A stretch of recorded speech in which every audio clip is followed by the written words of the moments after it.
Welcome to episode 1 of The Baking Boxer. So, what we're going to be making today is some mini egg New York City cookies. So, first time I've made them, so might have to slow things down, cut things out. Bit of editing at the end. But what we're going to do, we're going to start with 125 gram of unsalted butter. We're going to add our soft light brown sugar. So we're going to add 100 gram of light brown sugar to the butter.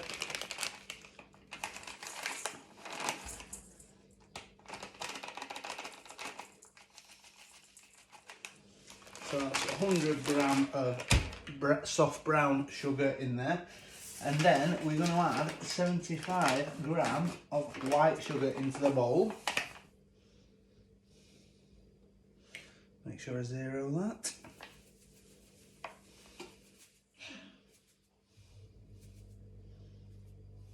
And there we go, 75 gram of granulated white sugar. So what we're going to do then is we're going to beat that into the butter. Give it a good old mix. I like to press my butter into the side of the bowl. Just get in there really well. Get that brown sugar mixed in there.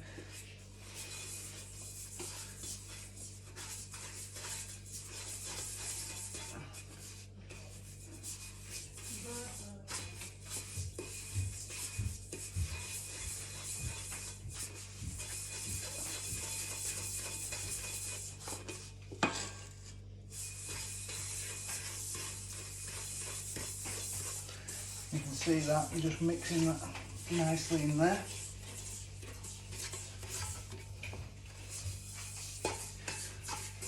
Works the arm muscles, this does. Work on that right hook.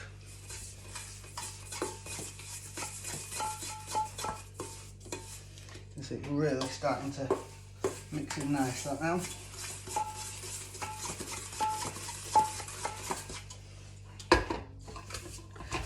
Going to get really nice and creamy. Nice and creamy in there. You can see that. It just starts to mix together nicely. You can tell when it's all mixed in, you'll see no butter in there. Nice consistency. That's not the word I was looking for, but consistency is the word I was looking for.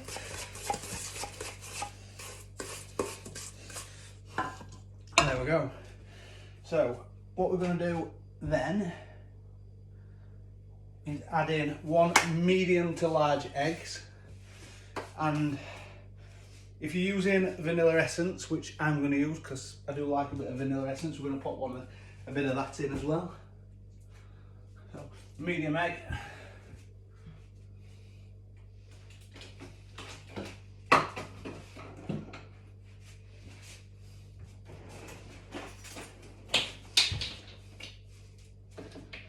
Chucking stuff all over, so we're going to add, like I say, a medium egg, a medium to large egg, so just add that into the sugar and the butter, and a teaspoon of vanilla essence or vanilla extract.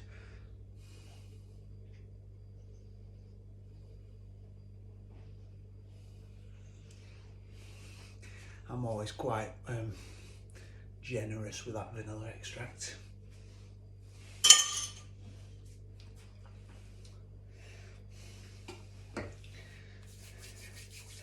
And then we're gonna beat that in again.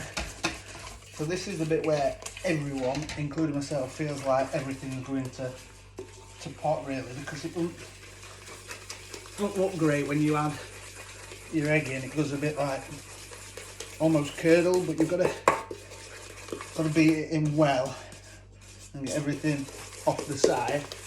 Beat that in really well, so you don't want it to go too curdle, but you can see it doesn't look the greatest when you mix that in. So you can use a mixer, but build them arm muscles up and really beat that in. I find with cookie dough, I don't like to use a mixer because when it does get a bit thicker later, I think it gets stuck in sort of the mixer, and if I break maize in the mixer, my dad would absolutely kill me. So my boxing skills would be tested then if I brought maize in the mixer, as he likes to call her. So see their consistency, it looks a bit strange in comparison to what I like, but obviously that's where the next ingredients come in.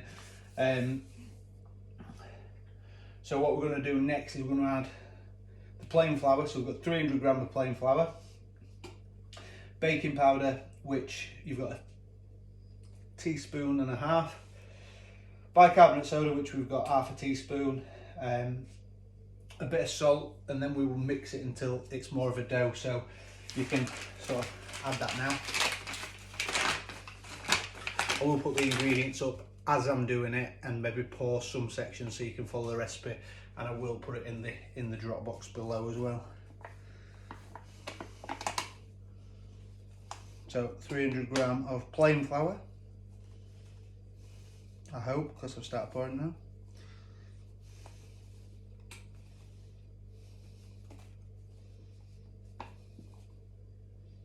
And there we go.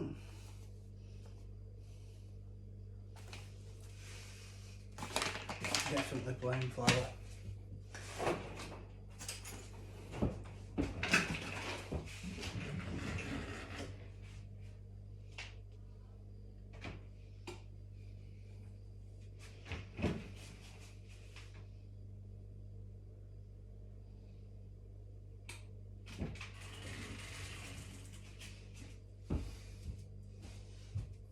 You can get all the ingredients out ready, but if you're like me, then that's no fun. So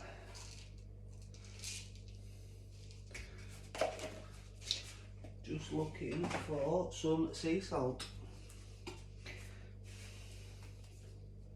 Now baking powder into there, so 1.5 teaspoons of baking powder, tiny bit for good luck.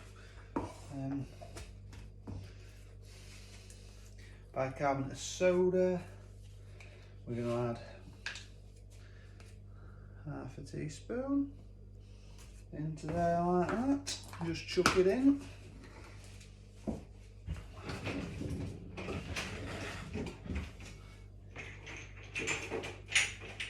Where the hell is the sea salt?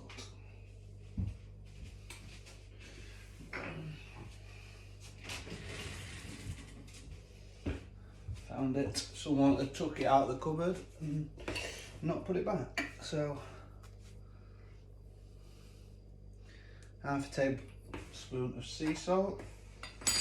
The sea salt brings the actual other flavours out, so it's important that you put the sea salt in. People think sea salt in baking, but it really brings all the other ingredients out. So what you're going to do now is you're going to mix that in. I always start slow because flour goes all over.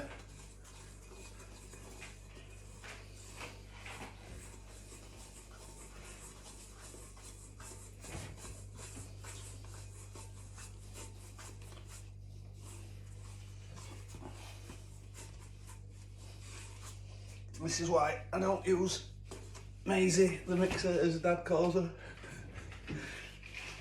because that would break it and it'd absolutely kill me. Mixing into a dough now, so you can see it's like a cookie dough, but mix that nice in there, get all them ingredients in. So it's nice arm workout.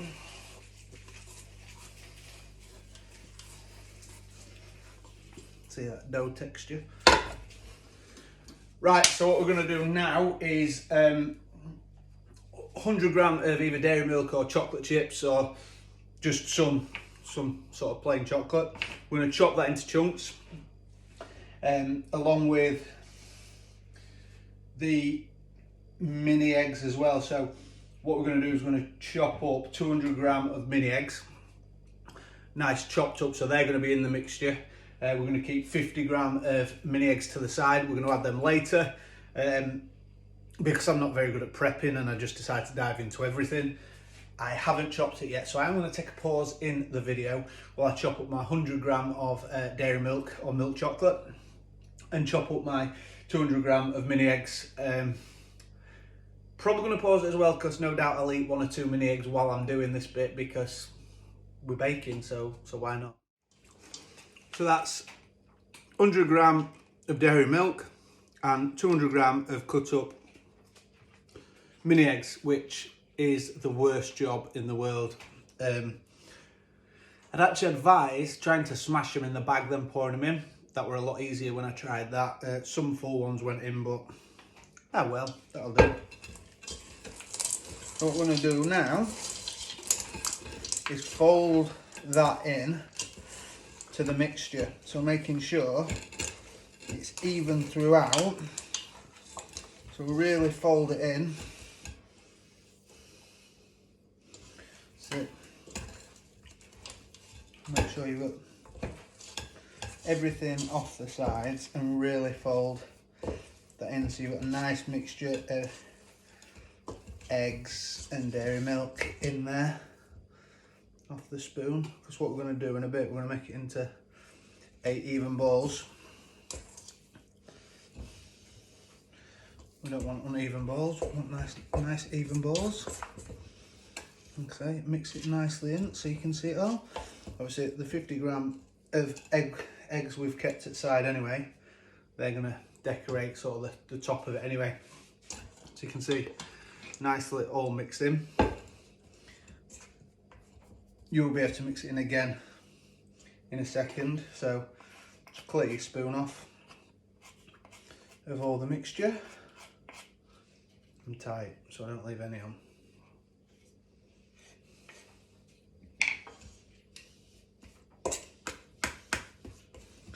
See that in there? Really nice cookie dough texture.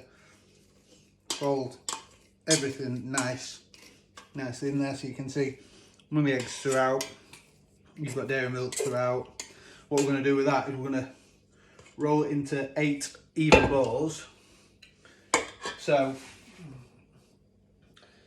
according to the recipe, if you want to weigh the balls, every ball should be about 115 grams. So, gives you a nice sort of idea. What I tend to do is, because we're going to put these in the fridge, so we're going to put it in the freezer or fridge, whichever one you decide. If we put it into the fridge, you want to leave it in there for over an hour, about an hour. If you put it in the freezer, half an hour in the freezer, and then we're going to go on to cooking in the fan oven. The reason we roll them into balls is when they cook, they will flatten themselves, but when you put them in the oven, if you want to sort of flatten them out a bit, it just means you get really flat cookies, where I like a bit of a nice chunky cookie. So what we'll do is I'll just roll the balls. Like I say, just get a nice chunk, roll it into a ball shape. You'll see all that mixture's inside there, so you can still see some chunks, but not many. Put your scales on. 130, maybe break a bit off to make it, like I say, 115. It's about 15 gram per ball. What you're going to do is, with the mini eggs, so you might want to count this, because if you've got sort of eight cookies, you don't want to put too many in one, but you're just going to shove them into the top of the dough ball like that. So you've got they're going to sit obviously on top of your cookie when your cookie flattens. So should end up with something like that, sort of a ball shape. You'll see, like I say, the chocolate running through, and then you've got your mini eggs on top. And we're just going to set that aside, and like I say, we're going to put that in the fridge or freezer. So if you put it in the fridge, at least an hour. If you put it in the freezer, half an hour or a bit longer, depending on how you want them. It just means that when you cook them, they're a bit gooier inside, so a proper New York cookie.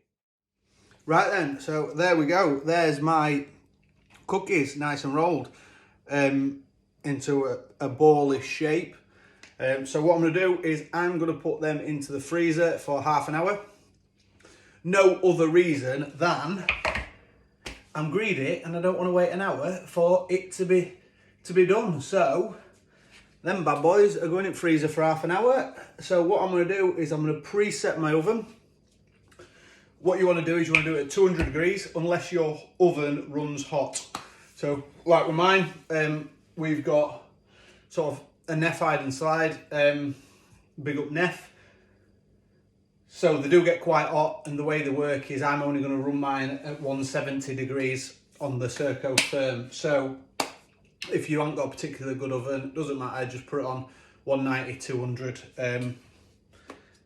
If you're putting these in freezer. If you're not and you put them in fridge to save for later, put them in the fridge about 20 minutes before, preheat your oven, ready to put those bad boys in. Like you can see, nice dome shape. So when I actually put them in the oven, I'm not going to put them in on this tray. I'm going to spread them over a larger tray with some greaseproof paper down, just so they've got space to flatten. Obviously, if I put that in the oven now, they're all just going to combine and make one big cookie. So that's, well, you might want that, but particularly we're making smaller batches of cookies. So like I say, bang it in freezer or fridge and we will tackle the oven later. So what I'm going to do now is I'm just going to line my baking tray with greaseproof paper. So I'm going to grab scissors.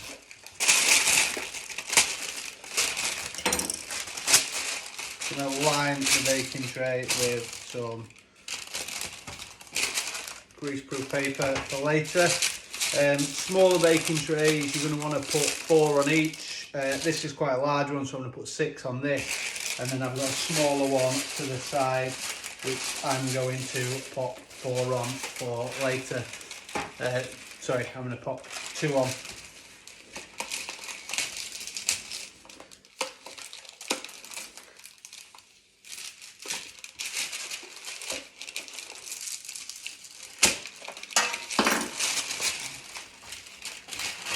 That, like I say, I'm going to use 2 trays, different sizes.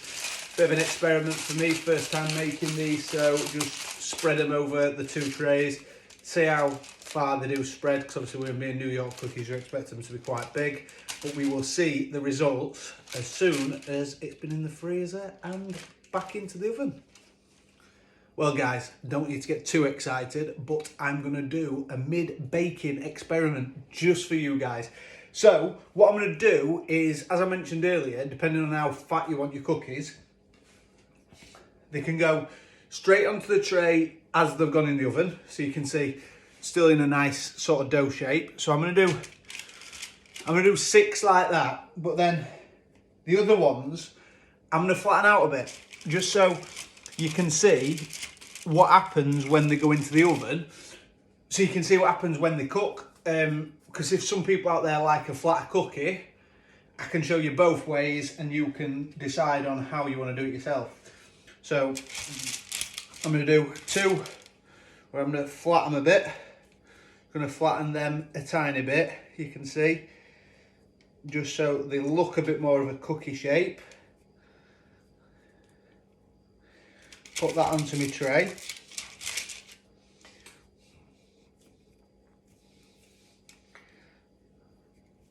And see there, just a bit flatter, bit more of a cookie shape. I'm not going to flatten them too much because I know they will flatten during the cook. So, like I say, they're going in like that. The rest of them are going in as I've put them in the freezer, sorry. So you can see, they're going in like that, nice evenly spread on your greaseproof paper. They're going in a bit flatter, so you can see, a bit flatter to the surface. I'm going to put them in for 12 to 15 minutes. I'm actually going to try around 13, 14, 15 minutes, probably 15 minutes in the oven, depending on your oven again, like I say, 170 in my oven, could be 200 if your oven isn't as strong. So I'm just going to pop them in there.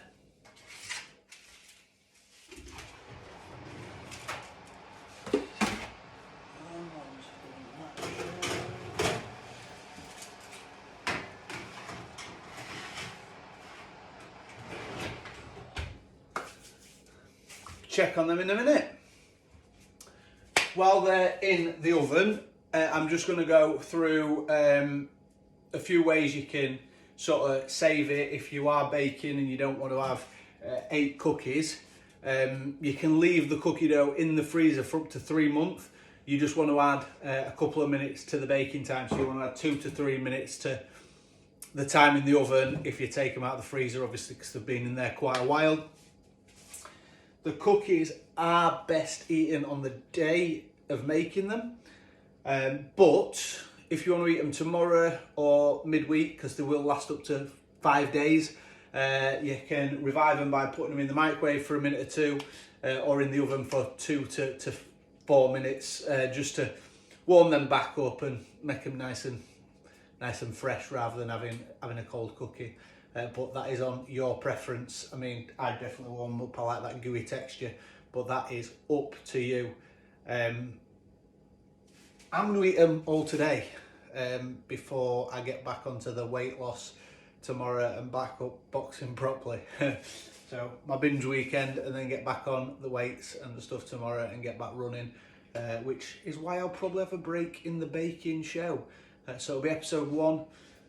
Episode 2, we'll be making my niece's birthday cake on Tuesday, and then we will have a break from baking because, as you can imagine, the baking boxer don't really go hand in hand together. Trying to lose the weight and baking delicious cookies and cakes is not the best idea in the world, but we're going to roll with it. There we go, so turn the oven off. Get these cookies out. You can see they're the ones I didn't squish down.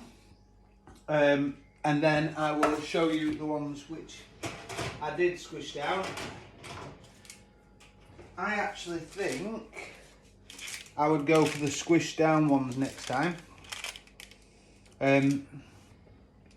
What you want to do is you're going to want to leave them on a cooling rack. So I'm just going to turn the camera around.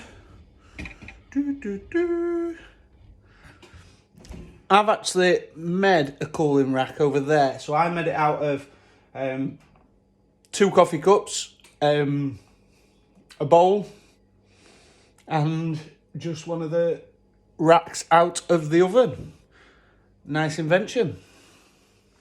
As I said, I've made sort of a cooling rack up, so I'm just going to show you so far how they're looking. So these bad boys, you can see, nice cookies. They want to be on there for half an hour cooling down. So these are the ones, like I said, that I didn't flatten. So you can see how they flatten themselves during the bake. They're obviously quite stacked high. Nice fat cookies there for you. We're back for some knockout cookies. So remember the experiment. So we did some that were flat and some that were sort of your big circle dough balls. So I want to show you the difference in the break after. So if we have a look, oh, look at that, nice cookie. And then if we look at the big cookie, so they're fairly similar. If you look at them inside, you just get the flatter cookie there, or the bigger cookie, slightly softer in the middle if you see there, but